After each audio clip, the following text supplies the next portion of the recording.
മറ്റൊരു വാർത്ത നമ്മൾ നേരത്തെ റിപ്പോർട്ട് ചെയ്ത് തിരുവനന്തപുരം നഗരത്തിലെ കാട്ടുപോത്തിന്റെ സാന്നിധ്യമാണ്. അത് ഇപ്പോൾ ദൃശ്യങ്ങളടക്കം ഇപ്പോൾ അതിന്റെ പുറത്തു വന്നിട്ടുണ്ട്. ചിലർ പകർത്തിയ ദൃശ്യങ്ങളാണ് ഇപ്പോൾ ന്യൂസ് 18 പുറത്തുവിടുന്നത്. ടെക്നോ പാർക്കിന് സമീപമാണ് ഈ കാട്ടുപോത്തിനെ കണ്ടതായുള്ള വിവരം ഇപ്പോൾ ലഭ്യമായിട്ടുള്ളത്. നമുക്ക് ദൃശ്യങ്ങളിൽ അത് കാണാം. ടെക്നോ പാർക്കിന്റെ ഫേസ് 4-ൽ വനംവകുപ്പ് ഉദ്യോഗസ്ഥർ ഇപ്പോൾ പരിശോധന നടത്തുകയാണ്. ചില ദൃശ്യങ്ങളും ഒപ്പം അതിന്റെ ഫോട്ടോസും ഒക്കെ ഇപ്പോൾ ന്യൂസ് 18-ലൂടെ പ്രേക്ഷകർക്ക് കാണാം. കൃത്യമായി തന്നെ കാണാം. അത് നമുക്ക് ദൃശ്യങ്ങൾ അത് കാട്ടുപോത്താണ് എന്ന് തന്നെയാണ് മനസ്സിലാകുന്നത്. ദൂരെ നിന്നുള്ള ദൃശ്യങ്ങളാണ്. അത് ഏതോ ഒരു കെട്ടിടത്തിന്റെ മുകളിൽ നിന്ന് പകർത്തിയ ദൃശ്യങ്ങളാണ്. പക്ഷേ കാട്ടുപോത്താണ് എന്നാണ് മനസ്സിലാക്കേണ്ടത്. കാട്ടുപോത്തിനെ പോലെ തന്നെയുള്ള ഒരു ജീവിയാണ് ആ ദൃശ്യങ്ങളിൽ കൃത്യമായി തന്നെ കാണുന്നത്. പരിശോധന ഇപ്പോൾ തുടരും. വിനോദ്, ഏതാണ്ട് സ്ഥിരീകരിക്കപ്പെട്ട മട്ടാണോ? വിനോദ്, കേൾക്കാമോ?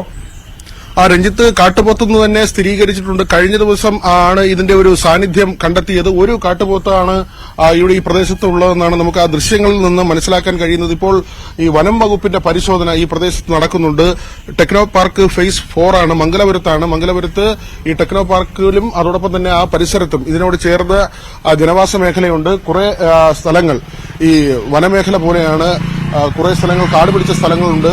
അതുകൊണ്ട് തന്നെ ഈ തിരച്ചിൽ ഇപ്പോഴും തുടരുന്നുണ്ട്. ഇപ്പോൾ നമ്മൾ നിൽക്കുന്ന ഈ പ്രദേശത്ത് 2 സംഘങ്ങളായി തിരിഞ്ഞാണ് ഈ കാട്ടുപോത്തിന് വേണ്ടിയുള്ള തിരച്ചിൽ നടത്തുന്നത്. ദൃശ്യങ്ങൾ കാണുമ്പോൾ നമുക്ക് മനസ്സിലാകുന്നത് വലിപ്പമുള്ള കാട്ടുപോത്ത് തന്നെയാണ്. കഴിഞ്ഞ ദിവസം തന്നെ നാട്ടുകാർ ഈ വിവരം, ഇതിന്റെ ഒരു സാന്നിധ്യമുണ്ടെന്നുള്ള വിവരം അറിയിക്കുകയും അതിന്റെ അടിസ്ഥാനത്തിൽ ഫോറസ്റ്റിന്റെ പരിശോധന നടക്കുകയുമാണ്. ടെക്നോ പാർക്കിന്റെ പരിസരത്ത് ഒരു സംഘത്തെ വിന്യസിച്ചിട്ടുണ്ട്. നമ്മൾ അവിടം കടന്നാണ് ഈ മേഖലയിലേക്ക് വന്നത്. ഇവിടെ ജനവാസ മേഖലയാണ്. എന്നാൽ കുറേയധികം പ്രദേശങ്ങൾ വനമേഖല പോലെ അല്ലെങ്കിൽ കാട് പിടിച്ചതുപോലെ എങ്ങനെ വിജനമായ സ്ഥലങ്ങളുണ്ട്. അതുകൊണ്ട് തന്നെ ഇങ്ങനെയുള്ള വന്യമൃഗങ്ങൾ എത്തിയാലും ഇവിടെ വിഹരിക്കാൻ കഴിയുന്ന ഒരു സാഹചര്യമുണ്ട്. പാലോട് നിന്ന് കാട്ടുപോത്ത് എത്തിയെന്നാണ് മനസ്സിലാക്കുന്നത്. കഴിഞ്ഞ ദിവസം പാലോട് വനമേഖലയിൽ നിന്ന് ഇവിടെ നിന്ന് കുറെ ദൂരമുണ്ട്. പക്ഷേ പോത്തങ്കോട് ഉൾപ്പെടെയുള്ള ആ മേഖലകളിലൂടെ ഇവിടേക്ക് എത്തി എന്നാണ് മനസ്സിലാക്കുന്നത്. അങ്ങനെയെങ്കിൽ ഈ ഒറ്റയ്ക്കാണോ കാട്ടുപോത്തെത്തിയത്, മറ്റ് കൂട്ടമായി എത്തി മറ്റ് കാട്ടുപോത്തുകളുണ്ടോ എന്നത് ഉൾപ്പെടെയുള്ള കാര്യങ്ങൾ സംശയമായി അവശേഷിക്കുന്നുണ്ട്. ഈ ദൃശ്യങ്ങളിൽ നമുക്ക് കാണാൻ കഴിയുന്നത് ഒരു കാട്ടുപോത്തിനെയാണ്. എന്നാൽ അങ്ങനെ ഒറ്റയ്ക്ക് മാത്രം ഒരുപക്ഷെ എത്തിയതാവില്ല എന്ന ഒരു സംശയമുണ്ട്. കൂട്ടത്തോടെ അല്ലെങ്കിൽ ഒന്നിൽ കൂടുതൽ എണ്ണം വന്നിട്ടുണ്ടോ, കാടിറങ്ങിയിട്ടുണ്ടോ എന്നതാണ് സംശയമായി അവശേഷിക്കുന്നത്. അങ്ങനെയെങ്കിൽ ഈ കൂട്ടം തെറ്റി ഒരെണ്ണം ഇവിടേക്ക് എത്തുകയും മറ്റ് കാട്ടുപോത്തുകൾ ഏതെങ്കിലും മറ്റ് മേഖലകളിൽ ഉണ്ടാകുമോ എന്ന തരത്തിലുള്ള സംശയങ്ങൾ അവശേഷിക്കുന്നുണ്ട്. അങ്ങനെ ആ കാര്യങ്ങൾ കൂടി ഒരു സംശയമായി അവശേഷിക്കുന്നുണ്ട്. നമുക്ക് ഈ നാട്ടുകാരോട് ചോദിക്കാം. നേരത്തെ ഈ പ്രദേശത്ത് ഇങ്ങനെ കാട്ടുപോത്ത് വന്നിട്ടുണ്ടോ? കാട്ടുപോത്തായിട്ട് ഇറങ്ങിയിട്ടില്ല.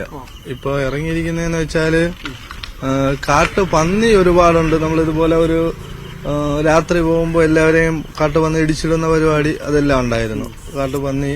കാട്ടുപന്നി ഒരുപാടുണ്ട്. കാട്ടുപോത്ത് ആദ്യമായിട്ടാണ് നമ്മളിവിടെ ഈ പരിസരത്ത് കാണുന്നത്. ഈ കാട്ടുപോത്ത് നമുക്ക് മനസ്സിലാക്കാൻ കഴിയുന്ന പാലോട് വിതിര ആ മേഖലയാണ്. പാലോട് നിന്നൊക്കെയാണ് വരുന്നതെങ്കിൽ കാട്ടുപോത്ത് എങ്ങനെയാണ് ഇറങ്ങിയെന്ന് ഒരു പിടുത്തവും ഇല്ല.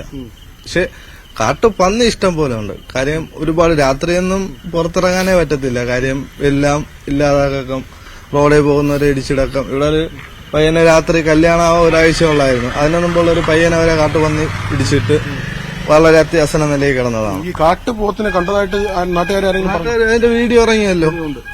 കാട്ടുപോത്ത് ഇറങ്ങിയതിന്റെ വീഡിയോ മൊത്തത്തിൽ ഇറങ്ങിയിട്ടുണ്ട്. ഭയപ്പാടുണ്ടോ ആ കുട്ടികൾക്ക് പുറത്തിറങ്ങുമ്പോൾ? ഇപ്പോ രാത്രി പോകുന്നവര് മാത്രം ശ്രദ്ധിച്ചാൽ മതി. കാര്യം ഈ പകല് വലുതായിട്ട് കാട്ടുപോത്ത് എന്തായാലും നാട്ടിലിറങ്ങത്തില്ല. ഈ രാത്രി പോകുന്നവര് ശ്രദ്ധിച്ചു പോകണം. കാര്യം അത്രയാണ് ഇത്തരത്തിൽ കാട്ടുപോത്തിനെ കണ്ടത്. ടെക്നോ പാർക്കിന്റെ ഫേസ് 4-ന് സമീപമാണ്. ദൃശ്യങ്ങളിൽ നമുക്കത് വളരെ വ്യക്തമാണ്. നാട്ടുകാരുടെ പ്രതികരണമടക്കം തേടുകയാണ് വി വിനോദ്. നമുക്ക്